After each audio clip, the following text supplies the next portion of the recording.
ਅਸਲਾਮੁਅਲੈਕਮ ਜੀ, ਆਇਆਂ ਨੂੰ ਪੰਜਾਬੀ ਤਬਸਰੇ ਦੇ ਵਿੱਚ। ਤੇ ਸਭ ਤੋਂ ਪਹਿਲਾਂ ਤਾਂ ਇਹ ਗਿਲਾ ਵੀ ਬੰਦੇ ਵੀਡੀਓ ਵੇਖਦੇ ਨੇ, ਲਾਈਕ ਨਹੀਂ ਕਰਦੇ, ਸ਼ੇਅਰ ਨਹੀਂ ਕਰਦੇ। ਤੇ ਅਗਰ ਵੀਡੀਓ ਅੱਛੀ ਲੱਗੇ ਤਾਂ ਲਾਈਕ ਔਰ ਸ਼ੇਅਰ ਕਰਿਆ ਕਰੋ।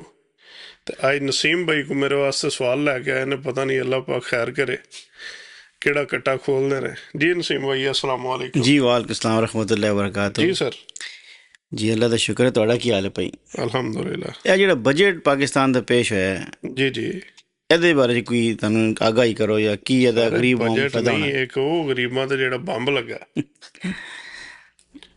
ਤੁਹਾਨੂੰ ਸਭ ਤੋਂ ਪਹਿਲਾਂ ਮੈਂ ਇਹਦਾ ਦੱਸ ਦੇਣਾ ਕਿ ਜਿਹੜਾ ਬਜਟ ਆਇਆ ਉਹਦੇ ਵਿੱਚ ਜਿਹੜਾ ਇਹਨਾਂ ਨੇ ਟੈਕਸ ਕਲੈਕਟ ਕਰਨਾ ਨਾ, ਜੀ ਜੀ, ਉਹ ਅਰਾਊਂਡ 2500,000 ਹੈ। ਠੀਕ ਹੈ।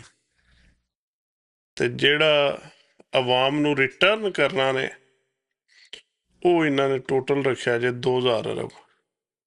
ਠੀਕ। ਇੱਥੋਂ ਤੁਸੀਂ ਵੇਖ ਲਓ ਕਿ ਇਹਦੇ ਵਿੱਚ ਕਿਤਨਾ ਵੱਡਾ ਗੈਪ ਹੈ ਕਿ ਇਹ ਲੈ ਕੀ ਰਹੇ ਨੇ ਔਰ ਦੇ ਕੀ ਰਹੇ ਨੇ। ਔਰ ਇਹ ਪਤਾ ਨਹੀਂ ਦੇਣਗੇ ਵੀ ਕਿ ਨਹੀਂ, ਜਿਹੜਾ ਕਹਿ ਰਹੇ ਨੇ। ਉਹ ਸਰ ਕੁਝ ਜਿਹੜੇ ਵਜ਼ੀਰ ਨੇ ਨਾ, ਜੀ ਜੀ, ਉਹਨਾਂ ਨੂੰ ਦਿੱਤਾ ਜਾਏਗਾ। ਓਕੇ। ਤਰੱਕਿਆਤੀ ਫੰਡ ਜਿਹੜੇ ਨੇ, ਜਿਹੜੇ ਆਮ MP MN ਨੇ, ਉਹਨਾਂ ਨੂੰ ਨਹੀਂ ਦਿੱਤਾ ਜਾਏਗਾ, ਕਿਉਂਕਿ ਖਵਾਲਣਾ ਤਾਂ ਉਹਨਾਂ ਨੇ ਕੈਬਨਿਟ ਨੂੰ ਹੈ ਨਾ। ਓਕੇ। ਬਾਕੀਆਂ ਨੂੰ ਦੇਣ ਦੀ ਜ਼ਰੂਰਤ ਨਹੀਂ ਹੈ ਇਹ, ਕਿਉਂਕਿ ਜਿਹੜੇ ਵੋਟ ਲੈ ਕੇ ਆਏ ਨੇ। ਅਸਲ ਗੱਲ ਹੈ, ਅਸਲ ਰੌਲਾ ਹੀ ਇਹ। ਔਰ ਅੱਗੋਂ ਅੱਜ ਇੱਕ ਬੰਦਾ ਅਸੈਂਬਲੀ ਤਕਰੀਰ ਕਰ ਰਿਹਾ ਸੀ ਤੇ ਉਹ ਕਹਿ ਰਿਹਾ ਸੀ ਵੀ ਇਹਨਾਂ ਦੀਆਂ ਜਿਹੜੇ ਬੰਦੇ ਬਹਿੰਦੇ ਨੇ ਨਾ ਇਕੱਠੇ ਹੋ ਗਏ, ਜੀ ਜੀ, ਉਹ ਇਹ ਹੀ ਫਰਮਾ ਰਹੇ ਨੇ ਕਿ ਅਸੀਂ ਅੱਗੋਂ ਵੀ ਇੰਝ ਹੀ ਆਉਣਾ, ਵੋਟ ਲੈ ਕੇ ਨਹੀਂ ਆਉਣਾ। ਮੈਂ ਵੀ ਇਹ ਗੱਲ ਸੁਣੀ ਹੈ। ਠੀਕ ਹੈ। ਠੀਕ ਹੈ। ਬਲਕਿ ਉਹਨਾਂ ਨੈਸ਼ਨਲ ਅਸੈਂਬਲੀ ਜੀ ਕਿਹਾ ਔਰ ਪੰਜਾਬੀ ਤਕਰੀਰ की है, जी। और उन्होंने स्पीकर कह रहे कि या इंग्लिश में बात करें या उर्दू में बात करें। वो कहता है मैं जो मुखातिब वो पंजाबी समझते हैं, ਕਿਉਂਕਿ ਜ਼ਿਆਦਾ ਬੰਦੇ ਪੰਜਾਬ ਤੋਂ ਨੇ ਨਾ। एग्जैक्टली। ਪੰਜਾਬੀ ਬਿਹਤਰ ਸਮਝ ਆਉਂਦੀ ਹੈ। बिल्कुल ਤੁਹਾਡੀ ਮੈਜੋਰਟੀ ਪਾਪੂਲੇਸ਼ਨ ਜਿਹੜੀ ਉਹ ਪੰਜਾਬੀ ਹੈ। ਬਿਲਕੁਲ ਜੀ, ਪੰਜਾਬੀ ਹੋਵੇ, ਪਸ਼ਤੋ ਹੋਵੇ, ਤੁਹਾਡੀ ਆਪਣੀ ਮੁਲਕ ਦੀ ਜ਼ਬਾਨਾਂ ਹੋਣ ਨਾ, ਤੁਸੀਂ ਕਿਉਂ ਤੁਸੀਂ ਇੰਗਲਿਸ਼ ਦੇ ਵੀ ਜ਼ੋਰ ਲਾਉਂਦੇ ਹੋ? ਸਰ ਤੁਹਾਡੀ ਸਭ ਤੋਂ ਵੱਡੀ ਜਿਹੜੀ ਲੈਂਗੁਏਜ ਹੈ ਉਹ ਪੰਜਾਬੀ ਹੈ। ਬਿਲਕੁਲ। ਉਹ ਅਟਕ ਹਜ਼ਾਰਾ ਤੋਂ ਲੈ ਕੇ ਤੇ ਤੋੜ ਸਿੰਧ ਦੇ ਬਾਰਡਰ ਤੱਕ ਪੰਜਾਬੀ ਬੋਲੀ ਜਾਂਦੀ। ਬਿਲਕੁਲ। ਔਰ ਕਮ ਅਜ਼ ਕਮ 14-15 ਕਰੋੜ ਆਵਾਮ ਜਿਹੜੀ ਉਹ ਪੰਜਾਬੀ ਸਮਝਦੀ ਹੈ ਜੀ। ਤੇ ਅਗਰ ਪੰਜਾਬੀ ਉਹਨੇ ਥੋੜੀ ਜਿਹੀ ਬੋਲ ਵੀ ਲਈ ਤਾਂ ਐਸਾ ਗੁਨਾਹ ਤਾਂ ਨਹੀਂ ਹੈ। ਬਿਲਕੁਲ ਸਹੀ ਹੈ। ਬਹਰਹਾਲ ਅਸੀਂ ਵਾਪਸ ਆਉਂਦੇ ਹਾਂ। ਸਰ ਬਜਟ ਦੇ ਵਿੱਚ ਇਹਨਾਂ ਨੇ ਅੱਗੋਂ ਹਰ ਚੀਜ਼ ਵਧਾਉਣੀ ਹੈ। ਇਸ ਤੋਂ ਜ਼ਿਆਦਾ ਕਿਤਨੀ ਵਧਾਉਣਗੇ? ਸਰ ਇਸ ਤੋਂ ਵੀ ਡਬਲ ਹੋਏਗੀ, ਕਿਉਂਕਿ ਜਿਹੜੇ ਇਹਨਾਂ ਨੇ ਕਰਜ਼ੇ ਲਏ ਨੇ, ਜਿਹੜਾ IMF ਨੇ ਇਹਨਾਂ ਨੂੰ ਟਾਰਗੇਟ ਦਿੱਤਾ, ਉਹ ਬਹੁਤ ਜ਼ਿਆਦਾ ਹੈ। ਔਰ ਹੈ ਕਿਹਦੇ ਤੇ? ਗਰੀਬ ਤੇ। ਨਹੀਂ ਦੇਖੋ, ਇੱਕ ਛੋਟੀ ਜਿਹੀ ਗੱਲ ਹੈ ਨਾ, IMF ਜਿਹੜਾ ਇਹ ਕੋਈ ਵੀ ਤੁਹਾਨੂੰ ਬੈਂਕ ਉਧਾਰ ਦਿੰਦਾ ਹੈ ਜਾਂ ਕੋਈ ਬੰਦਾ ਵੀ ਉਧਾਰ ਦਿੰਦਾ ਹੈ, ਉਹ ਕਹਿੰਦਾ ਮੈਨੂੰ ਮੋੜੋ ਕਿਸ ਤਰ੍ਹਾਂ, ਇਹ ਤਰੀਕ ਕਰ ਲਓ। ਅੱਗੋਂ ਇਹ ਖੁਦ ਗਰੀਬਾਂ ਦੇ ਜਾਂਦੇ ਨੇ, ਜਿਹੜੇ ਅਮੀਰਾਂ ਤੋਂ। ਨਹੀਂ। IMF ਜਿਹੜੀ ਤੁਹਾਨੂੰ ਡੀਲ ਦਿੰਦਾ ਨਾ, IMF ਦਾ ਮਕਸਦ ਕੀ ਹੈ ਕਿ ਤੁਹਾਡੇ ਗਰੀਬ ਮੁੱਕ ਜਾਣ। ਚਲੋ ਉਹ ਜਿਹੜੀ ਤੁਹਾਨੂੰ ਉਹਨੇ ਜੋ ਕਹਿਣਾ ਉਹਨੇ ਵੇਖਣਾ। ਕਿਤੇ ਵੀ ਤੁਸੀਂ ਲੋਨ ਲੈਣ ਜਾਂਦੇ ਹੋ ਤਾਂ ਉਹਦੀ ਦੋ ਚੀਜ਼ਾਂ ਨਹੀਂ, ਜਾਂ ਤਾਂ ਤੁਸੀਂ ਉੱਥੇ ਜਾ ਕੇ ਚੀਜ਼ ਦਿੰਦੇ ਹੋ ਉਹਨਾਂ ਨੂੰ ਉਹਦੇ ਬਦਲੇ ਵਿੱਚ, ਬਿਲਕੁਲ, ਜਾਂ ਉਹਨਾਂ ਦੀਆਂ ਡਿਮਾਂਡਸ ਮੰਨਦੇ ਹੋ, ਜੋ ਉਹਨਾਂ ਦਾ ਰਿਕੁਆਇਰਮੈਂਟ ਹੈ ਉਹ ਮੰਨਣੀ ਹੈ ਤੁਸੀਂ। ਹੁਣ ਉਹਨਾਂ ਨੂੰ ਪਤਾ ਕਿ ਇੱਥੋਂ ਮਰਦੇ ਨੇ ਤੇ ਇੱਥੋਂ ਜੀਂਦੇ ਨੇ, ਇਹਦੇ ਵਿੱਚੋਂ ਇਹਨਾਂ ਦਾ ਸਾਹ ਨਿਕਲਦਾ ਪਿਆ, ਇੱਥੋਂ ਪੈਸੇ ਕੱਢ ਲੈਣ। ਉਹਨਾਂ ਨੇ ਹੁਣ ਸ਼ਰਤ ਜਿਹੜੀ ਰੱਖੀ, ਉਹ ਤੁਹਾਡੀ ਤੇਲ ਤੇ ਲੇਵੀ ਹੋਰ ਵਧਣੀ ਹੈ। ਠੀਕ ਹੈ। ਤੁਹਾਡੇ ਬਿਜਲੀ ਦੇ ਬਿੱਲ ਹੋਰ ਵਧਣੇ ਨੇ, ਕਿਸਾਨ ਤੇ ਟੈਕਸ ਲੱਗਣਾ ਹੋਰ। ਟੈਕਸ ਦੀ ਉਹਨਾਂ ਦੀ ਵੰਡ ਵੇਖੋ ਨਾ, ਕਿ ਦਵਾਈਆਂ ਤੇ ਟੈਕਸ ਹੈ ਜਿਹੜੀ ਗਰੀਬ ਨੇ ਲੈਣੀ ਹੈ ਜੀ। ਫਿਰ ਜਿਹੜੇ ਬੰਦੇ ਦੀ 1,80,000 ਤਨਖਾਹ ਹੈ ਉਹਦੇ ਤੇ ਟੈਕਸ ਨਹੀਂ ਹੈ। ਇਹਦੇ ਤੋਂ ਥੋੜ੍ਹੀ ਜਿਹੜੀ ਤਨਖਾਹ ਹੈ ਉਹਦੇ ਤੇ ਟੈਕਸ ਹੈ। ਹੁਣ ਕਿਹੜਾ ਗਰੀਬ ਹੈ ਜਿਹਦੀ 1,80,000 ਤਨਖਾਹ ਹੈ? ਨਹੀਂ ਜੀ, ਮਾਰ ਕੇ ਜ਼ਿਆਦਾਤਰ 25 ਤੋਂ 50 ਦੇ ਦਰਮਿਆਨ ਜੀ ਨੇ, ਜ਼ਿਆਦਾ ਮੈਜੋਰਟੀ ਬੰਦੇ ਜਿਹੜੇ ਨਹੀਂ, 90% ਜਿਹੜੇ ਨੇ ਉਹ ਐਵਰੇਜ $1 ਡੇਲੀ ਦਾ ਕਮਾ ਰਹੇ ਨੇ। ਐਵਰੇਜ ਜਿਹੜੀ ਹੈ ਉਹ ਤੁਹਾਡੇ ਮੁਹਤਰਮ ਜਨਾਬ ਪ੍ਰਾਈਮ ਮਿਨਿਸਟਰ ਸਾਹਿਬ ਫਰਮਾ ਰਹੇ ਕਿ ਜਿਹੜਾ ਬੰਦਾ ਪਾਕਿਸਤਾਨ ਦੇ ਵਿੱਚ 8,000 ਰੁਪਇਆ ਕਮਾ ਲੈਂਦਾ ਨਾ ਮਹੀਨੇ ਦਾ, ਉਹ ਗਰੀਬ ਨਹੀਂ। ਅੱਛਾ, ਉਹਨਾਂ ਦੀ ਪਤਾ ਨਹੀਂ ਕੀ ਆਪ ਹੀ ਹਕੂਮਤ ਕਹਿੰਦੀ ਮਿਨੀਮਮ ਵੇਜ ਜਿਹੜੀ ਹੁਣ 45,000 ਕਰਤੀ ਨੇ ਸਰ ਮਹੀਨੇ ਦੀ। ਕਹਿੰਦੇ ਨਹੀਂ ਨਾ ਕਹਿੰਦੇ ਨਹੀਂ, ਲੇਕਿਨ ਖੁਦ ਕਹਿ ਰਹੇ ਨੇ ਫਿਰ 9,000 ਵਾਲਾ ਕਿਸ ਤਰ੍ਹਾਂ ਅਮੀਰ। ਸਰ, ਉਹਨਾਂ ਨੇ ਫਰਮਾਇਆ ਕਿ ਜਿਹੜਾ ਬੰਦਾ 8,000 ਰੁਪਇਆ ਮਹੀਨੇ ਦਾ ਕਮਾਉਂਦਾ ਉਹ ਗਰੀਬ ਨਹੀਂ। ਇੱਥੋਂ ਗਰੀਬ ਹੁਣ ਸੋਚ ਲੈਣ ਆਪਣਾ ਕਿ ਉਹਨਾਂ ਨੇ ਕੀ ਕਰਨਾ। ਇਹ ਟੈਕਸ ਹੈ ਜਿਹੜਾ, ਇਹ ਗਰੀਬ ਫਰੈਂਡਲੀ ਨਹੀਂ ਹੈ, ਗਰੀਬ ਦੋਸਤ ਨਹੀਂ।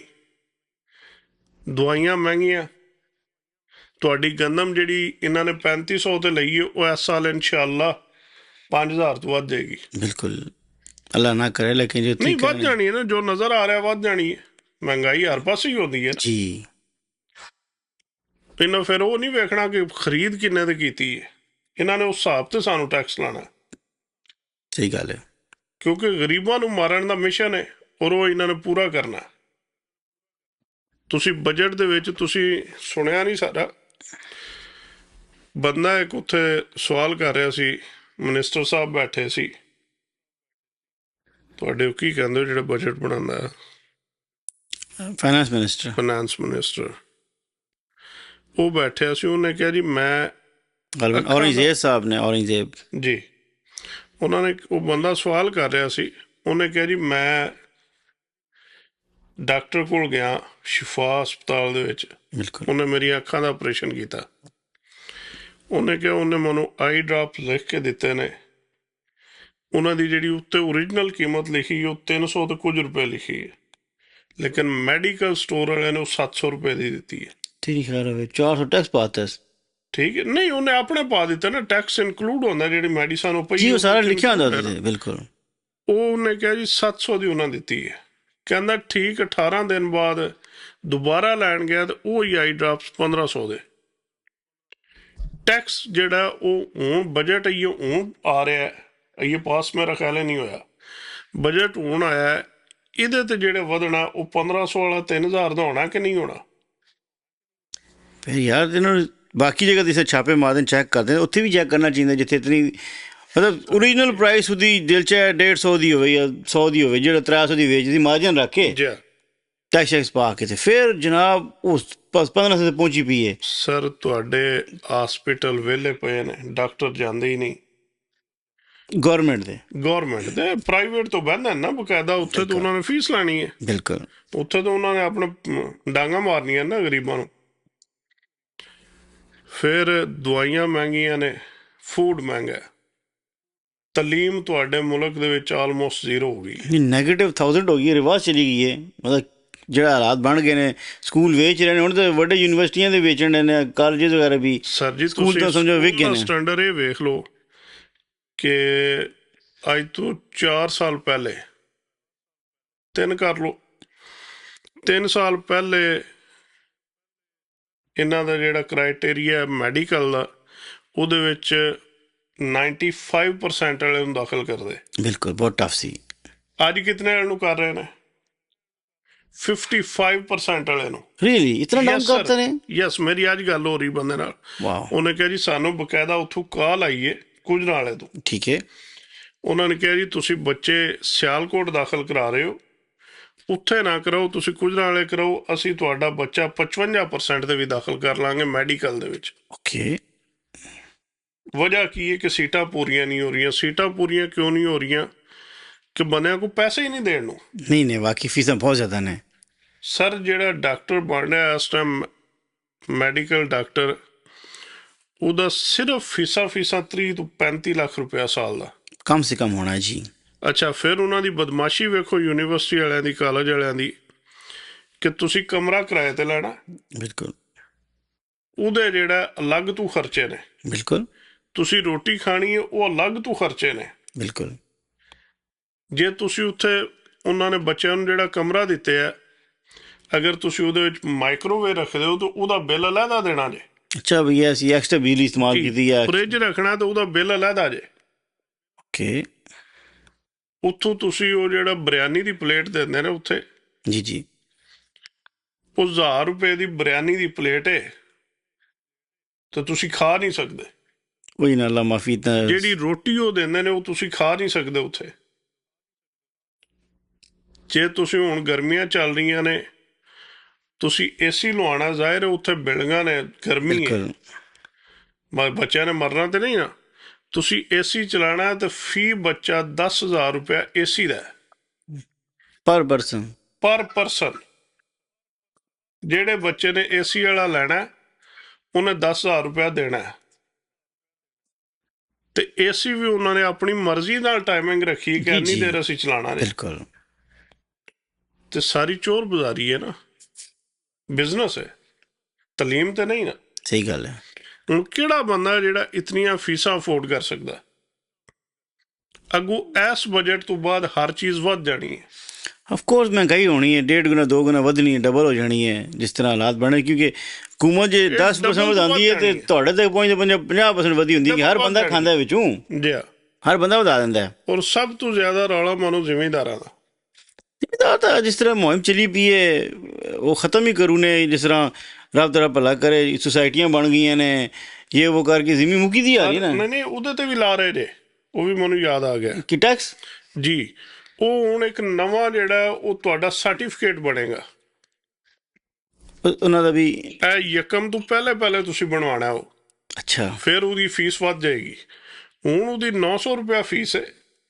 ਉਹ ਗ੍ਰੀਨ ਕਾਰਡ ਕਰਕੇ ਜਾਂ ਕੋਈ ਇਸ ਤਰ੍ਹਾਂ ਦਾ ਆ ਰਿਹਾ, ਸਮਥਿੰਗ ਇਸ ਤਰ੍ਹਾਂ ਲੱਗਦਾ ਗ੍ਰੀਨ ਕੋਈ ਇਸ ਤਰ੍ਹਾਂ ਦਾ ਸਰਟੀਫਿਕੇਟ ਗ੍ਰੀਨ ਸਰਟੀਫਿਕੇਟ ਜੀ।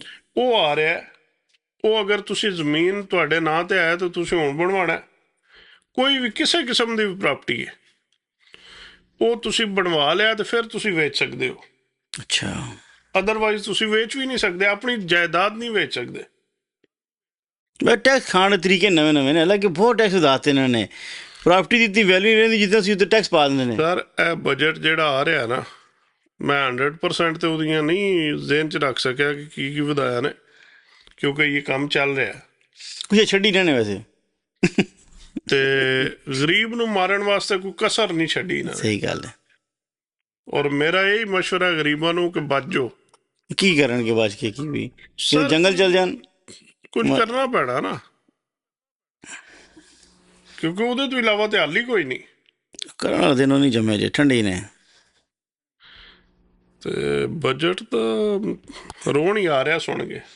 ਜਿਸ ਚੀਜ਼ ਨੂੰ ਵੇਖੋ ਉਹਦੇ 'ਚ ਹੀ ਰੋਣਾ ਆਉਂਦਾ, ਲੇਕਿਨ ਬਜਟ ਐਸਾ ਬਣਨਾ ਚਾਹੀਦਾ ਸੀ ਕਿ ਉਹਦੇ ਨਾਲ ਕੋਈ ਕਾਮਨ ਸੈਂਸ ਹੁੰਦੀ। ਅਸਲ 'ਚ ਜਿਹੜੇ ਆਏ ਨੇ ਇਹ ਵੀ ਬਾਹਰ ਤੋਂ ਆਏ ਨੇ, ਜਿਹੜੇ ਤੁਹਾਡਾ ਬਜਟ ਬਣਾ ਰਹੇ ਨੇ, ਤੇ ਜਿਨ੍ਹਾਂ ਨੇ ਸਾਰੀ ਜ਼ਿੰਦਗੀ ਬਜਟ ਬਣਾਏ ਨੇ ਉਹ ਕਹਿ ਰਹੇ ਨੇ ਨਹੀਂ ਬਾਹਰੋਂ ਆਏ ਨੇ ਆਪਣੇ ਤੁਹਾਡੇ ਨਾਂ। ਸਰ ਮੈਂ ਤੁਹਾਨੂੰ ਦੱਸਣਾ, ਜਿਹੜੇ ਮੇਰੇ ਕੋਲ ਲਿਸਟ ਹੈ, ਔਰੰਗਜ਼ੇਬ ਸਾਹਿਬ ਬਾਹਰ ਦੇ ਨੇ, ਮੇਰੇ ਕੋਲ ਲਿਸਟ ਹੈ ਸੀ, ਮੈਂ ਅੱਜ ਬਾਹਰ ਕਿਸੇ ਤੋਂ ਆਏ ਨੇ। ਜੀ ਜੀ। ਜ਼ਿਹਨ 'ਚ ਨਹੀਂ ਰਿਹਾ, ਨਹੀਂ ਤਾਂ ਮੈਂ ਲੈ ਕੇ ਆਉਂਦਾ। ਉਹਦੇ ਵਿੱਚ ਮੁਸ਼ਰਫ ਤੋਂ ਲੈ ਕੇ ਤੇ ਪਿਛਲੀ ਹਕੂਮਤ ਤੱਕ ਜਿਤਨੇ ਨਾਂ ਸੀ, 12 ਬੰਦੇ ਨੇ ਜਾਂ 14 ਬੰਦੇ ਨੇ, ਉਹ ਮੁਸ਼ਰਫ ਤੋਂ ਲੈ ਕੇ ਤੇ ਪਿਛਲੀ ਹਕੂਮਤ ਤੱਕ ਸਾਰੇ ਜਿਹੜੇ ਨੇ ਹਕੂਮਤ ਦੇ ਵਿੱਚ ਸੀ। ਬਿਲਕੁਲ ਠੀਕ ਹੈ।